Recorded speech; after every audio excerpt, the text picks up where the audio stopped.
Hola X, ¿cómo va? Bueno, te espero en el estudio. Hoy vamos a hablar de Palestina. Me parece que estaría bueno que cuentes lo que me contaste. Sí, eso. Sí, con todo lo de Greta no podemos no hablar de la flotilla. Sí. Pero quiero que me cuentes tu experiencia. Dale, venite que te espero. Chau.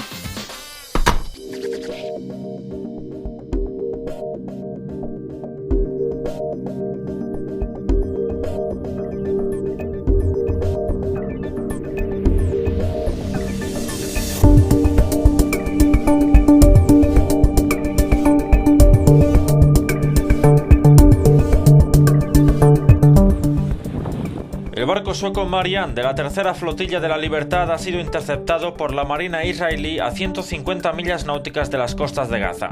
Israel asegura que advirtió de que cambiase el rumbo y ante su negativa la Marina visitó y exploró el barco en aguas internacionales sin que fuera necesario el uso de la fuerza. La embarcación en la que viajan 18 personas, incluido el diputado árabe israelí Bassel Ghattash, está siendo transportada al puerto de Ashdod, donde se prevé que lleguen entre 12 y 24 horas. Las otras 3 embarcaciones retrocedieron tras la interceptación del Marian.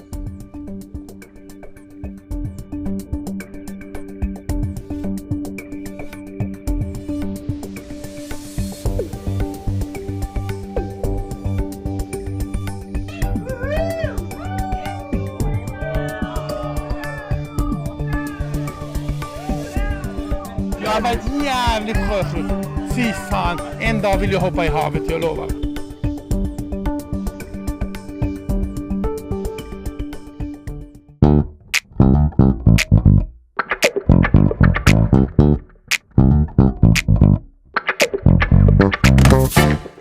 Y así comenzamos un nuevo programa de Más 46. Bienvenida X una vez más. Gracias. Te llamé específicamente para hablar de Palestina, porque sé que tenés una historia muy particular para contar respecto a esto, que vamos a entrar más adelante, pero también porque queremos hacer un programa desde aquí, desde Suecia, sobre la coyuntura del mundo en este momento. Y si bien siempre solemos hablar del país en general y de la historia y demás, nos pareció pertinente que hablemos un poco de lo que está pasando en el mundo, de lo cual por supuesto Suecia no está disociado, aunque no es en este caso protagonista del conflicto que estamos hablando, tanto de Israel con Palestina, de este genocidio que está cometiendo el Estado de Israel contra el pueblo palestino, o de la incipiente guerra, podemos decir ya, entre Irán e Israel. Pero bueno, vamos a empezar entonces un poco por la flotilla, creo yo, porque es lo que estuvimos viendo en los medios últimamente, el nombre Suecia, de la mano de Greta Thunberg, ¿no?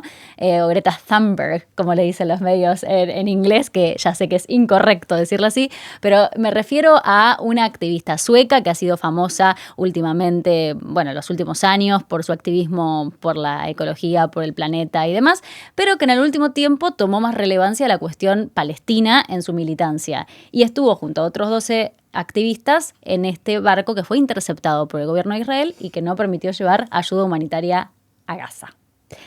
Pero ahí, en ese mismo mar, hace muchos años, no sé exactamente cuántos, X estuvo también. Quiero que cuentes un poco de eso. Mira, la flotilla es una iniciativa que se fundó, de hecho, aquí en Suecia, ¿no? Con suecos y palestinos. Y yo creo que lo que mucha gente no sabe es que la mayoría de los suecos que estuvieron desde el principio en esa iniciativa son judíos. Ajá. Sí, entonces se fundó y se hizo el primer viaje en 2010. Ese primer viaje yo no estuve, pero muchos amigos míos, fue bastante trágico porque resulta que el ejército de Israel se volvió loco y terminó matando a varias personas en la flotilla. Pero claro, a partir de ese año, o sea, se han mandado como casi todos los años unos barcos, ¿no? Para tratar de romper el bloqueo, porque como sabemos, Israel mantiene un bloqueo total sobre la costa de Gaza, y no solo la costa, sino también aire y tierra. Entonces, la gente de Gaza no puede ni salir, no puede entrar, no hay aeropuerto, no pueden importar ni exportar. Entonces, están ahí encerrados. Y cuando hablas con la gente de Gaza, por ejemplo, antes de esta guerra, este genocidio, cuando hablas de ellos, dice que, o sea, lo que se puede importar está muy controlado por Israel. Entonces, por ejemplo, un chico me explicaba que su madre había pedido espaguetis, que quería espaguetis. Entonces hay que pedírselo a Israel. Podemos importar espaguetis. Israel siempre ha mantenido como que un mínimo de número de calorías que puede consumir una persona en Gaza. De calorías. Exacto. Y esa medida está muy por debajo de lo que debe de consumir una persona. No estoy hablando de ahora cuando no dejan entrar. No, ahora directamente se están muriendo de hambre. Desde hace antes, que entonces Israel decía, no, espaguetis no. Wow. Y entonces al final estuvo tratando. Al final llegaron los espaguetis. Pero, por ejemplo, alguien está en silla de ruedas, pero claro, no tiene acceso a la silla de ruedas porque Israel no deja que entren. O sea, y así ha sido la vida en Gaza durante muchísimo tiempo. Entonces, la idea detrás de la flotilla es tratar de romper el bloqueo. O sea, de ir con unos barquitos de pescadores y llevar cosas que necesita la gente en Gaza y tratar de romper el bloqueo, ¿no? Por mar. Y van así como de costa en costa. Y en cada costa, por ejemplo, en Italia o en Grecia, pues se quedan un tiempo, unos días, y hacen pláticas y se hacen marchas para tratar de hablar de la situación en Palestina. Porque como saben ustedes, antes de este genocidio, o sea, la Palestina estaba olvidada. Nadie hablaba de ella. O sea, era como que ya esa cuestión ya quedó como en el olvido. Y claro, ahí las condiciones eran como eran, pero nadie hablaba de eso. Ahora todo el mundo está hablando de Palestina. ¿Por qué? Por lo del 7 de octubre. Pero todo el mundo está hablando de Palestina y esto a mí me parece un punto muy interesante porque es... más bien el pueblo en las calles europeas, por lo menos, y de otros países quizás del mundo, que están tratando de llevar esa cuestión a decir, tenemos que denunciar esto. No así los gobiernos del mundo, no así las instituciones que teóricamente tienen... Bueno, la ONU intentó muchas veces con Guterres y con otros representantes de decir lo que estaba pasando, pero creo que es una excepción entre un montón de otras instituciones que deberían estar salvaguardando, si se quiere, los derechos humanos en el mundo. A mí me parece que con el caso palestino, de la cuestión palestina me refiero, hubo una diferencia que me gratifica en algún punto de ver la gente en las calles, aunque también me aterra o me pone mal pensar que los gobiernos europeos, el Parlamento Europeo no está tomando cartas en el asunto, como sí dicen hacerlo en otros casos de, bueno, salvaguardar los derechos humanos dependiendo si al poder económico le conviene o no, ¿no? Bueno, lo raro, o sea, lo especial de la situación de Palestina e Israel es que es colonialismo y imperialismo a la vez, ¿no? Y eso es lo que tiene de especial, ¿no? Porque por un lado, es una colonia, ¿no? Como sabemos, el colonialismo va más de conquistar tierras, ¿no? Y mudar tu propio pueblo a estas tierras, ¿no? Para conquistar más tierra, como hicieron en América y en Australia y tal, ¿no? Mientras el imperialismo va más de controlar desde lejos, ¿no? Mandar un correo electrónico y decir, así tiene que ser las leyes y bueno, los recursos naturales y tal, ¿no? Pero no se trata de exportar la población de uno, ¿no? Mientras en Israel tenemos colonialismo del viejo estilo. O sea, que se trata de un Estado que es étnicamente definido. O sea, que solo pueden vivir ahí los judíos y un grupo de palestinos que ya estaban ahí, que no lograron expulsar, porque en 48, cuando se estableció el Estado de Israel, lograron expulsar a, creo que 150,000 palestinos, que después se fueron para Gaza o para Siria o para Cisjordania o para otros países en la región, pero quedaron como unos 2 millones, creo. Pero aparte de eso, o sea, tú no puedes vivir en Israel si tú no eres judío, ¿no? Por ejemplo, si yo me doy cuenta que mi bisabuela era judía, a mí me dejan entrar en Israel, recibir pasaporte, tener casa, muchos beneficios, mientras sí, yo he nacido en lo que hoy es Israel, pero soy de origen palestino, yo no puedo estar. Bueno, una denuncia. Entonces es colonialismo del viejo estilo, donde lo importante es conquistar más tierra. Y por eso están siempre con las tierras de ahí, de los países vecinos también, tratando de expandir lo que es Israel, ¿no? Pero también es imperialismo, porque también es una base militar muy importante de Estados Unidos, donde sí que tiene un rol en la geopolítica, porque es un aliado de Estados Unidos que nunca podrían tener si no fuera por el colonialismo, que es, por ejemplo, o sea, antes Irán era un aliado de Estados Unidos, ¿no? Pero en 79 eso cambió y de repente la gente empezó a ponerse en contra de Estados Unidos, ¿no? O sea, lo mismo puede pasar mañana en Arabia Saudita, pero en Israel no va a pasar nunca porque Israel necesita de Estados Unidos para poder mantener la ocupación, ¿no? Entonces ahí tenemos como un doble estado de imperialismo, colonialismo, apartheid, que realmente es único en todo el mundo. Eso es lo que iba a decir. Amnistía Internacional hace unos años denunció que había una situación de apartheid y que había que nombrarlo de esa manera y no de otra respecto a lo que está sucediendo, esto de ciudadanos de primera, de segunda, ciudadanos con derechos, ciudadanos con otros derechos en el mismo territorio, ni hablar de lo que está pasando ahora, ¿no? Respecto a que justamente estas acciones como la flotilla, pero no es la única, también ahora se está organizando, que también se previno y no se puede hacer una marcha por tierra desde el Cairo hasta Gaza, que bueno, que también fue reprimida por la policía de Egipto y demás. O sea, todas medidas Claro, pero para el intentar...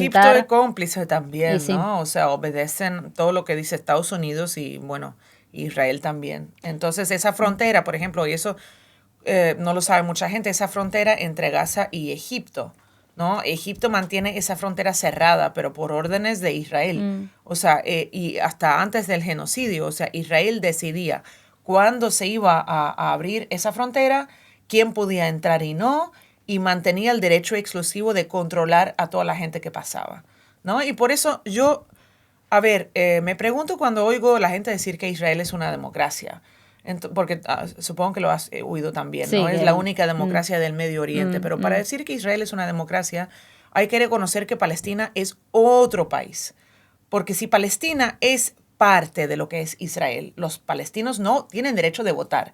Entonces no es una democracia, porque ahí tenemos a la mayoría de la población, porque hay más palestinos que israelitas. Y estoy hablando de todo, no solo lo que es Israel, sino de Gaza, Cisjordania, todo eso.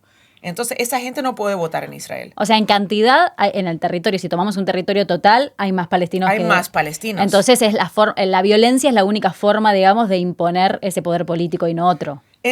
Claro, y entonces como hay esa ocupación en Cisjordania y ese bloqueo en Gaza, tenemos la pregunta, ¿Palestina es un país o no es un país? Porque si Israel es una democracia, entonces Palestina tiene que ser otro país.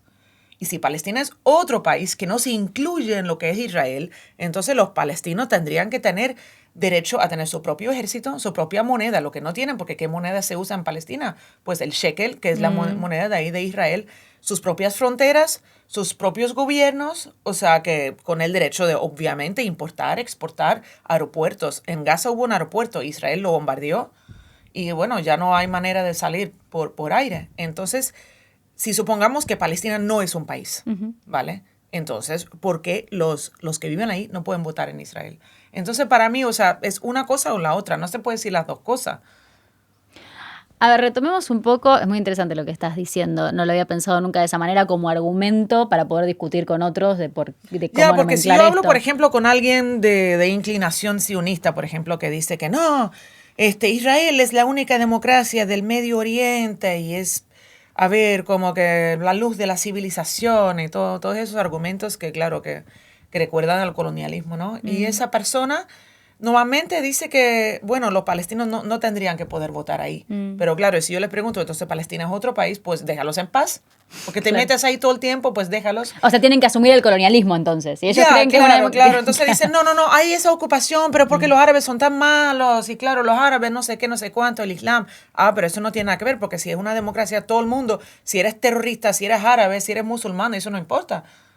¿Sabes? Si es una democracia, todo el mundo tiene derecho a votar o no. Volviendo a la flotilla, porque a mí me parece que la anécdota personal es interesante, sé que no es lo más relevante, sé que estamos justo, pero bueno, te tengo al lado, nunca tuve al lado una persona que fue en barco hasta Palestina, la verdad, y quiero saber cómo fue esa experiencia. Vos Muy me estás contando, emocionante. primero vamos a retomar esto que vos dijiste, que en el 2010 fue esta experiencia espantosa de que fueron atacados por el Estado de Israel, con trágicas consecuencias, pero que fue una iniciativa sueca. ¿Cómo te sumás vos a esa segunda iniciativa y cómo fue esa decisión? Porque reviste de una valentía también, a sabiendas de lo que había pasado antes. No, pero si yo me muero, voy a ser una leyenda en todo el mundo. Eso no es valentía, es egoísmo. Valiente X para mí, pero bueno, si vos querés decir que era por otra cosa. No, pero hablando en serio, ¿cómo fue que te embarcaste literalmente? No, bueno, yo estuve, o sea, a ver, yo he sido activista por la causa palestina desde por lo menos 2003 o así, entonces yo estuve en las pláticas antes de fundar la iniciativa de la flotilla, ¿sabes? O sea, es gente que yo conozco. Entonces me preguntaron, no fue la segunda vez, fue no sé qué vez, pero fue en 2015 que yo fui. Entonces me preguntaron porque yo en esa época, claro, yo ya me había establecido como periodista, escritora, no sé qué, autora, y claro, necesitan de gente con una plataforma, ¿no? Con voz, porque así si te pasa algo, entonces todo el mundo va a escribir de ti, por la misma razón que imitaron a la Greta, ¿no? Claro, ahora vimos 12 activistas de diferentes nacionalidades con diferentes pasaportes para decir cualquier cosa que nos pasa tienen que hablar con estos gobiernos. Es una carga distinta que vayan personas desconocidas. Claro, o sea, van activistas también, pero también invitan a personas que tienen plataformas, que pueden escribir en diarios nacionales, tal. Entonces, bueno, yo me sumí en creo que Sicilia o algo así, en Italia creo que fue. Y bueno, fue bastante emocionante todo, porque no sabíamos si íbamos a llegar o no, porque Israel, teníamos 3 barcos, Israel hundió a 2 de ellos. ¿Cómo que los hundió? Sí. Vino alguien, o sea, cuando estaba en el muelle, ahí en Sicilia, Italia. Ah, antes de zarpar, como pasó también con un barco Exacto, antes de siempre lo Madeline. hacen, o sea, vienen Sí. por debajo y hacen un hueco en el barco, algo así, entonces, bueno, se estropea. Después íbamos a pasar por Grecia. En esa época era justamente en el referéndum que tenía Tsipras y estaba muy presionado por todas partes. Entonces recibió unas llamadas de Israel diciendo que por favor, que no dejes que salgan estos barcos. Entonces estábamos ahí esperando como una semana para poder salir, para tener permiso de las autoridades griegas para poder salir. Y estuvo además, bueno, muchos políticos del mundo árabe. Un expresidente de Tunisia, un miembro del Knesset, que es el parlamento israelí, pero del lado palestino de ahí. Claro, y bueno, mucha gente así, famosa. Y así pues... Claro, sabíamos más o menos que no nos iban a dejar pasar, pero claro, nos agarraron en aguas internacionales, cosa que es ilegal. Es ilegal, lo mismo pasó en este caso con la flotilla de los activistas. Claro, y eso para demostrar su poder, o sea, pero tú te imaginas, o sea, imagínate yo voy por aguas internacionales donde se supone que no gobierna nadie, ¿no? O sea, tú no tienes jurisdicción para ir ahí a secuestrar a la gente. No, si yo lo hago, pues mira, todo el mundo me llama terrorista, si ellos lo hacen, bueno, es su problema, ¿no? O sea, es como si vieran los palestinos como sus sujetos, ¿no? Como que alguien viene a meterse con nuestros sujetos, esto no lo podemos permitir. A ver, si supone que Israel otra vez es un país, Palestina es otra, ¿por qué te metes si yo me voy a Gaza, si no es tu país técnicamente? Exacto. No. Y entonces, claro, no nos pueden dejar entrar, porque si nos dejan entrar, entonces viene más gente y ya no hay más bloqueo. Entonces pero fue rarísimo, porque lo que quedaba de toda la flotilla era nuestro barco, que era un barco de pescadores así, pero chiquitito. ¿Cuántos eran? En el barco, es que no me acuerdo ya, pero a lo mejor unas 20 personas quizás, incluyendo los marineros. Entonces ahí pues en medio de la noche, y ya habían se habían metido con nuestro radar, o sea, internet, ni hablar, o sea, no teníamos internet, el radar no funcionaba, teléfono de satélite que teníamos tampoco funcionaba. Hace 10 años de esto, ¿no? Sí, pero era por Israel, o sea, se suponía había que internet, pero claro. Claro. No, pero Israel se metió con todo esto y bueno, no teníamos señal, no podíamos hablar con nadie. Y siempre iban así como aviones de guerra por encima fotografiándonos, helicópteros, de todo. Cuando al fin nos agarraron, nos secuestraron, fue como a las 5 de la mañana. Yo me acuerdo que el capitán, muy simpático, el tipo muy guapo también, nos decía, por la mañana llegamos a Gaza. Y todo el mundo así como muy emocionado, ¿no? ¿Verdad? Pero como a las 5 de la mañana llegan como 3 barcos de guerra, pero tú sabes cómo son así grises, pero miden yo que sé, como 50 metros cada uno o más, ¿no? O así como grandotes y vinieron de helicópteros, aviones, otros barcos, o sea, un montón de gente. Y empezaron a subir y a tratar de captarnos y a tomar control del barco. Cosa que fue muy difícil porque el capitán cerró la parte donde manejas el barco, escondió la llave y dijo, yo no sé dónde está la llave, pues búscanla ustedes. Y así pues pasaron las horas, ellos muy desesperados. Encima, yo creo que esos no eran, o sea, los soldados que subieron no tenían mucha experiencia con el mar, porque empezaron a vomitar todos. Claro, porque había muchas olas, entonces todos los soldados del ejército israelí vomitando. ¿Ustedes ya venían acostumbrados? O Claro, ya tenían, porque teníamos unos stickers, unos pegamentos que pones aquí para evitar el mareo. Claro, el marinero no necesita de eso, porque el marinero claro, ya está tiene... acostumbrado. Claro, pero entonces, bueno, todo el mundo vomitando, eso fue bastante... Tenías a los soldados israelíes vomitando. Claro, eso fue bastante divertido, la verdad. Y bueno, pero al final de cuentas lograron apoderarse del barco porque empezaron a usar una cosa que se llama taser.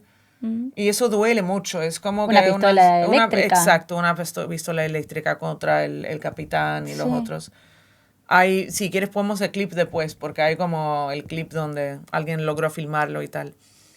Y entonces después, ya teniéndonos ahí como captados todos, empezaron a interrogarnos y a tratar de ofrecernos comida, pero ya sabíamos que no hay que aceptar ni comida ni agua de ellos, porque luego te sacan fotos y dicen, estos venían ahí como todos hambrientos y bueno, como que no tenían nada que comer y tal. Y que nosotros, lo vimos ahora con Greta, exactamente lo mismo, la foto que le dan el sándwich y dicen, se vino a sacar una pero selfie. Un par de estúpidos en esa flotilla, como que no tenían esa información. A ver, no hay que aceptar nada de ese ejército. No sé, y alguien ahí como gracias, a lo mejor no comió nada, pero igual, tú cuando te dan algo dices no. Porque eso es pura propaganda. Y luego pues nos llevaron al muelle, que creo que se llama Ashdod, algo así. Ahí fue, pero te digo yo, como 12 horas de interrogación. ¿Y qué les preguntaban? Bueno, de todo, lo relevante y lo no relevante también. Era sobre todo para joderte.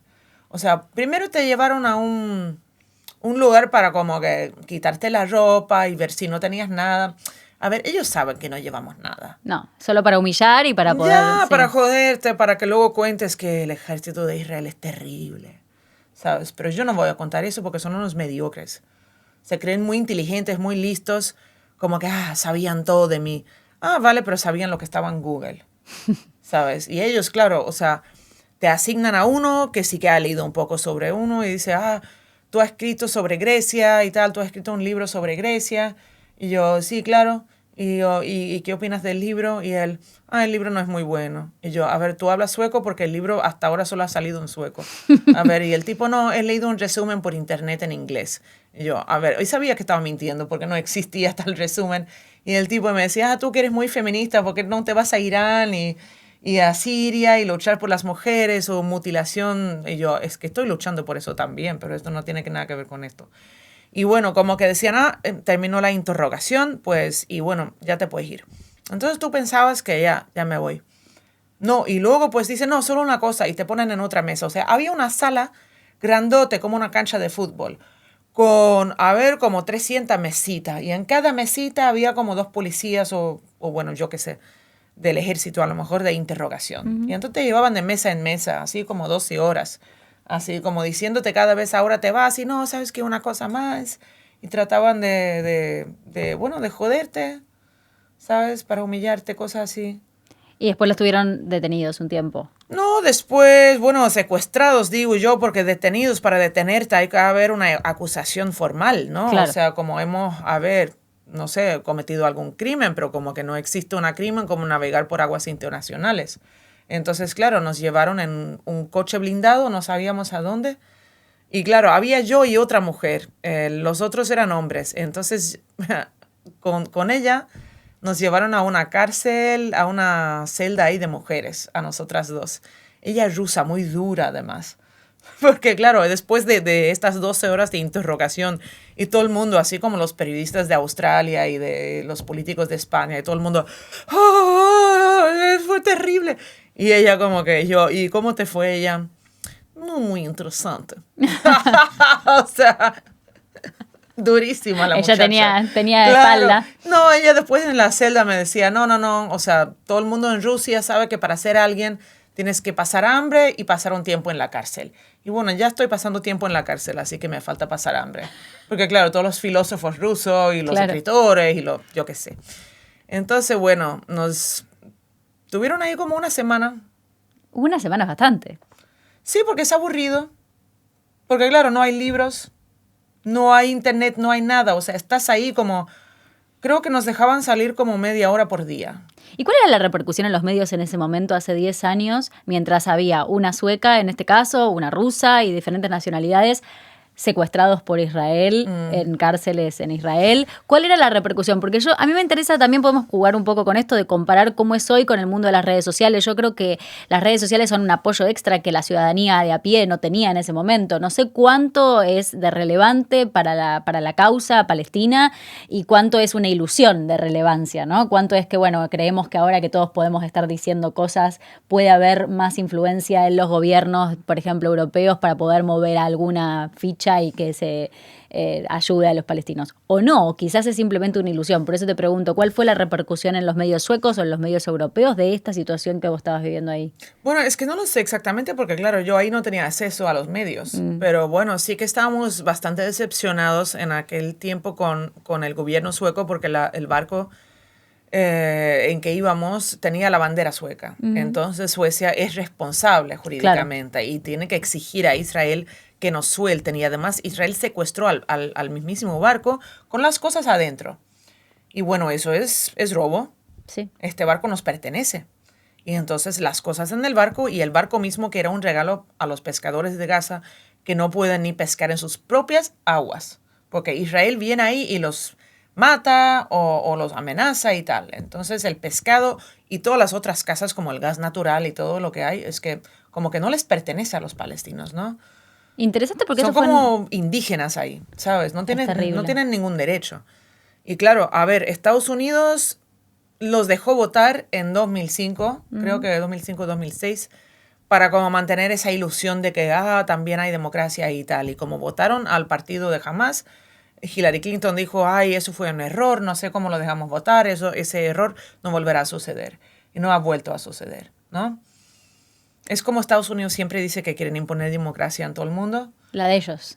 No, ¿qué democracia? La de nadie. Porque mira, por ejemplo, cuando invadieron a Libia en 2011, como supuestamente para establecer democracia, ¿no? Porque el Gaddafi era tan malo. ¿Tú sabes cuántas elecciones han tenido hasta aquel entonces? Cero. Ninguna. Y no dejan. Porque lo que pasa es que el hijo de Gaddafi se quiere postular y quiere ser presidente y Estados Unidos no quiere. Entonces, cada vez que dicen vamos a tener elecciones, porque el gobierno es un gobierno de... Títeres. Ya, exacto, Sí. de títeres. O sea, es un gobierno que Estados Unidos le manda un correo electrónico y bueno, pues... Imperialismo, lo que decíamos Exacto, antes. es imperialismo. Sí. Y bueno, entonces dice el hijo de Gaddafi, pues yo me quiero postular, entonces no va a tener elecciones. O sea, eso mismo pasa en Gaza, ¿no? Entonces todo el mundo está diciendo, en Gaza no hay democracia. ¿Por qué? Porque Estados Unidos no deja. No deja que vuelvan a votar. Y volviendo, estoy pensando, en el 2014, esto fue, lo de la flotilla tuya fue en el 2015. Exacto, sí. 2014 es el año en el que Suecia reconoce al Estado palestino como un Estado independiente. Y es el primer país de Europa Occidental, podemos decirle, en hacerlo. ¿Cómo fue este relato? Porque por un lado se ve un gobierno sueco. Ahora me estás diciendo que te sentiste decepcionada porque no fueron capaces de activar como deberían haber activado por tener un barco sueco en aguas internacionales secuestrado. Ahora, en este contexto pasó lo mismo. No hubo mucha acusación de recibo de parte del gobierno sueco. No, ahora fue peor, fue mucho peor. Porque mira, en nuestro tiempo por lo menos no nos acusaban de haber ido o de haber participado en la flotilla. Fue como que queremos que Israel suelte la gente, pero como que muy blando todo, ¿no? Muy tibio. Ahora sí que los políticos que tenemos, o sea, que son de la derecha o de extrema derecha, empezaron a acusar a la Greta Thunberg y los demás de la flotilla como que, esa gente no sé por qué se va para allá, porque ya hemos dicho que ahí no está seguro y bueno, no tendrían que haberse ido. O sea, a ver, tío, o sea, tú tienes que defender a tus ciudadanos, no tienes que acusarlos. Totalmente, pero lo que me refiero es que no importa entonces, porque ahora está clarísimo en qué contexto estamos. Estamos en un contexto donde Suecia es parte de la OTAN, donde Suecia está absolutamente manejada otra vez de alguna forma por el relato de Estados Unidos o del Parlamento Europeo, que tiene una línea muy clara, pero por eso me llama la atención que en ese entonces también había sido un poco tibio en ese sentido, y yo en un contexto donde había reconocido al Estado palestino el año anterior.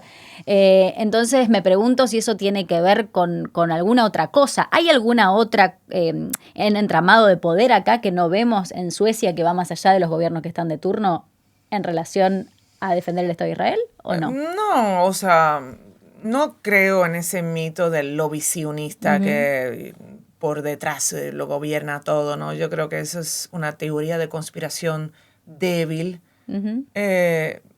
que sale de una falta, una carencia de comprensión de lo que es el imperialismo, ¿no? O sea, porque sin Estados Unidos Israel no es nadie. O sea, imagínate si el mejor amigo de Israel fuera el Putin. A ver, con todo el lobby sionista no podrían hacer nada con el gobierno de Sueco porque sabemos que Putin es malísimo, es malo, no es de nuestro lado. Entonces te das cuenta que un lobby que actúa en contra de los intereses del imperialismo no puede nada, ¿sabes? La razón, o sea, ¿por qué Suecia está siempre como más o menos a favor de Israel o por lo menos no critica tanto? Si hay un gobierno socialdemocrático, pues critica un poco. Si hay un gobierno de derecha, no critica nada. Bueno, es porque Estados Unidos defiende a Israel y nosotros somos parte de lo que es el mundo imperialista, el mundo occidental. Ahora bien, la sociedad sueca ha demostrado tener otra actitud que sus representantes. A mí eso me llama la atención particularmente porque lo contrasto con lo que sucedió en el inicio de la guerra Rusia-Ucrania, que por supuesto es otra cuestión, que no tiene que ver, pero a la vez sentí que en ese momento había una pasividad más grande del pueblo sueco respecto a lo que decidieron las autoridades, por ejemplo, de ser parte de la OTAN. Hubo como una pasividad en las calles, por lo menos. No así con la cuestión de Palestina e Israel. ¿En qué crees que eso Bueno, claro, se porque basa? están matando a gente todos los días, están matando a niños. Claro, o sea, estamos hablando de un genocidio de los más brutales. O sea, yo no sé quién hoy día no puede estar consciente de lo que está pasando. O sea, porque yo sé que estas imágenes se difunden. O sea, no creo que haya persona en todo el mundo occidental que no haya visto por lo menos un videoclip de un niño atrapado debajo de los escombros, gritando, tratando de salir, y ahí en la frontera hay camionetas y camionetas con ayuda, con estas máquinas para poder, ¿sabes?, excavar, pero Israel no los deja entrar, ¿sabes? O quién no ha visto un clip de una madre llorando porque se le han muerto como 3 o 4 niños. Un niño que está solo, que no tiene, por ejemplo, yo vi un niño que no tenía ni brazos, ni piernas, y ni familia. O sea, el pobre niño tenía como a lo mejor 2 años y estaba solo en el mundo. O sea, ¿cómo vas a ver eso y decir, pues yo no hago nada? Bueno, pero por otro ¿Sabes? lado... O sea, eso va más allá de lo que opines de la derecha, la izquierda, el sionismo, el judaísmo, los árabes, islam. O sea, para mí no tiene nada que ver. Si tú ves esto, o sea, hay como una responsabilidad moral, ¿no? Y yo creo que por eso hemos visto a todas esas marchas. Yo estoy de acuerdo. Porque lo de la OTAN es más abstracto ya, ¿no? O sea, como que... Pero claro, la próxima guerra donde la OTAN se va a involucrar realmente y tú vas a ver estas mismas imágenes, yo creo que tú vas a ver gente en la calle también. A ver, tengo 2 opciones. Que iba a comentar algo respecto a otros países que no ven lo mismo que vos estás diciendo que deberíamos estar viendo, como por ejemplo mi país, Argentina, donde este tema no se habla. Pero a ver, ellos allá, te pregunto, ¿ven estos videoclips o no? Pueden verlo porque Internet... Por cierto, Meta está restringiendo la... Si vos subís una historia sobre Palestina, te la muestra menos gente que si no. Eso lo Bueno, sé. pero yo me Pero al refiero más margen a de tipo, eso, por ejemplo, la gente que tú conoces en Argentina, tus amigos allá. creen o sea, que la es algo gente que les sigues, queda muy lejos, muy no complicado. comparten Es estos muy clips. complicado. No. Nadie comparte estos clips. No. Es muy Wow. complejo. Es muy complejo, es muy complicado. No, es muy complejo. Ya muy complejo, pero igual me refiero a más... Tampoco muestran esos clips X, no comparten. Porque si tú ves un clip de estos es que no es muy complejo. Yo sí veo clips de estos, me lo muestran mis amigos suecos. No lo veo por mis redes Pues sociales. tú por tendrías que argentinos. compartirlos para que tus amigos allá los vean. Bueno, pero yo lo hago. Sin embargo, esas son cosas que yo no tengo ningún tipo de interacción y que incluso se me muestran menos en las redes sociales. Pero al margen de eso, lo que quiero decir es, los medios, por ejemplo, argentinos, que sí les interesan ciertos temas, como nos podemos interesar nosotras y que piensan como nosotras en un montón de cosas, con este tema prefieren no hablar. Mira, yo estoy muy decepcionada con algunos intelectuales de ahí de Argentina porque, bueno, con respeto a América Latina son muy progresistas. Exacto. A lo mejor en otras cuestiones, ¿sabes?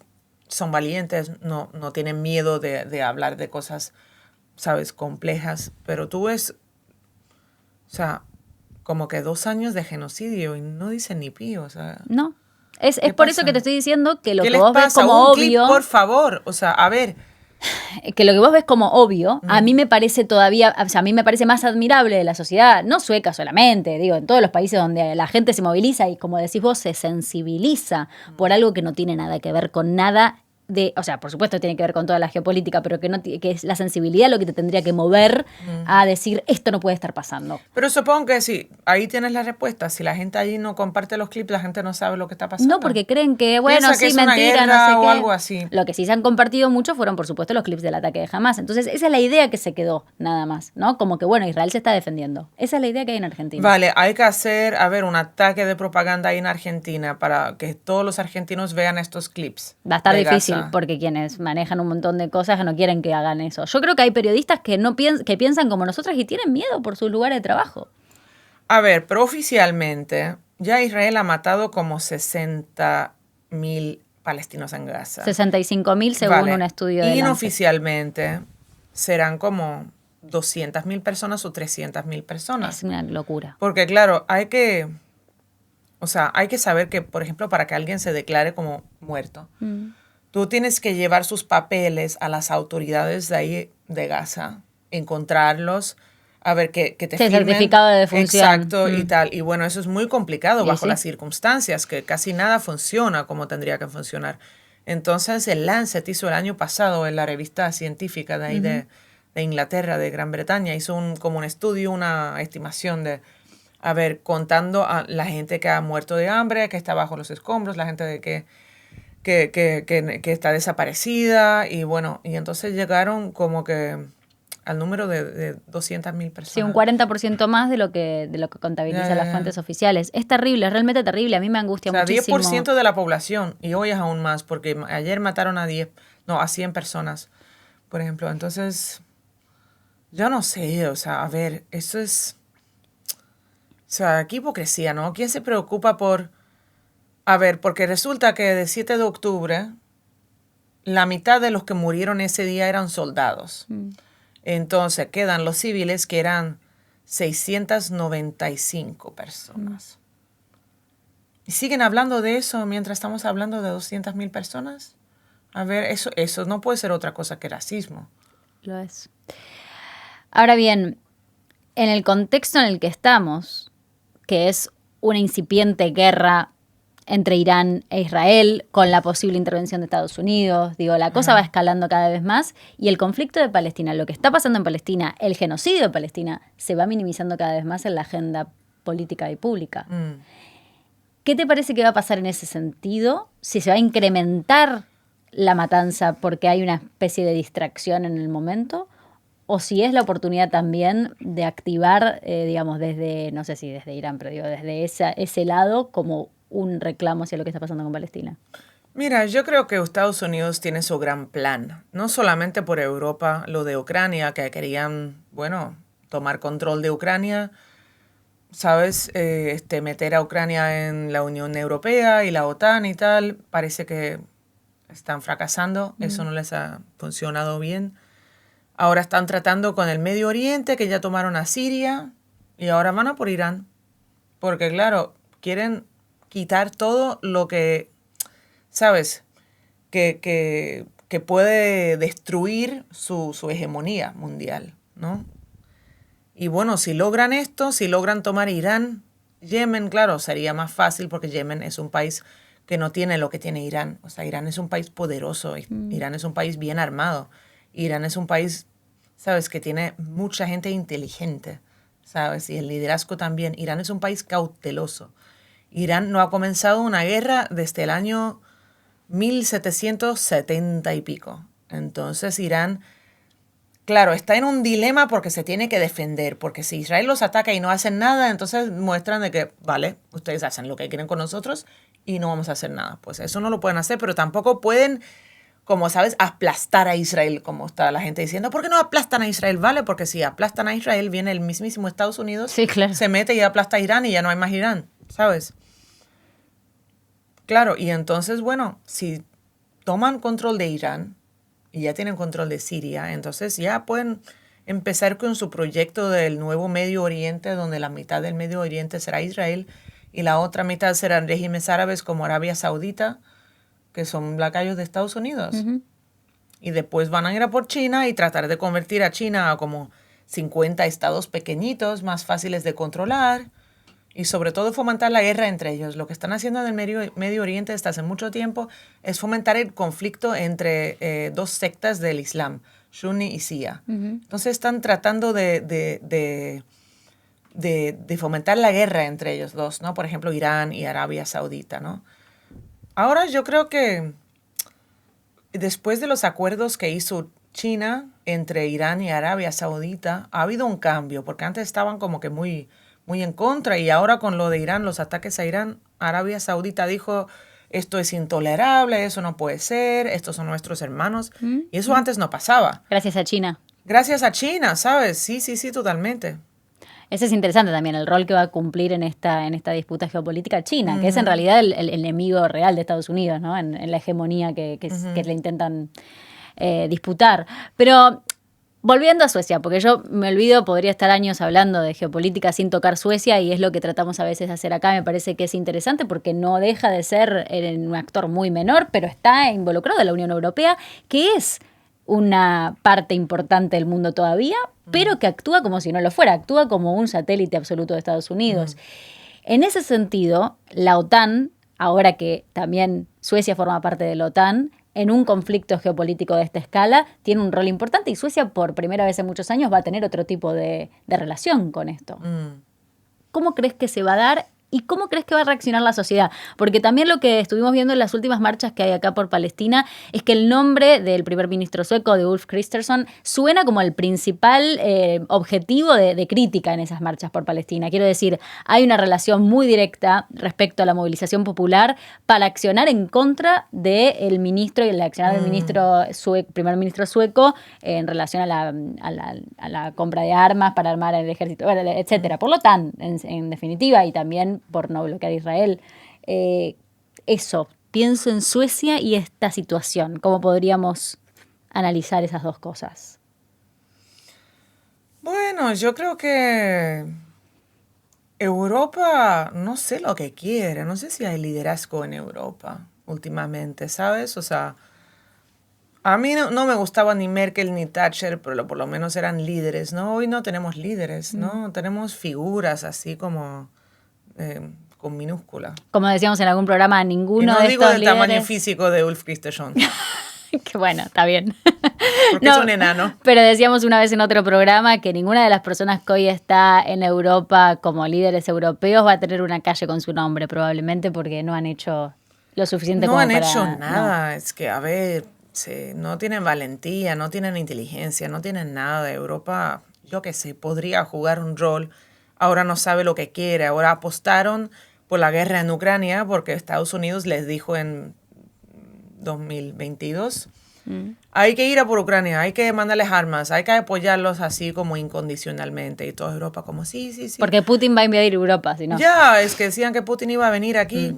Y bueno, resulta que después el Trump, digo, como medio marcha atrás, no del todo, pero decía como que ya no queremos seguir con esto.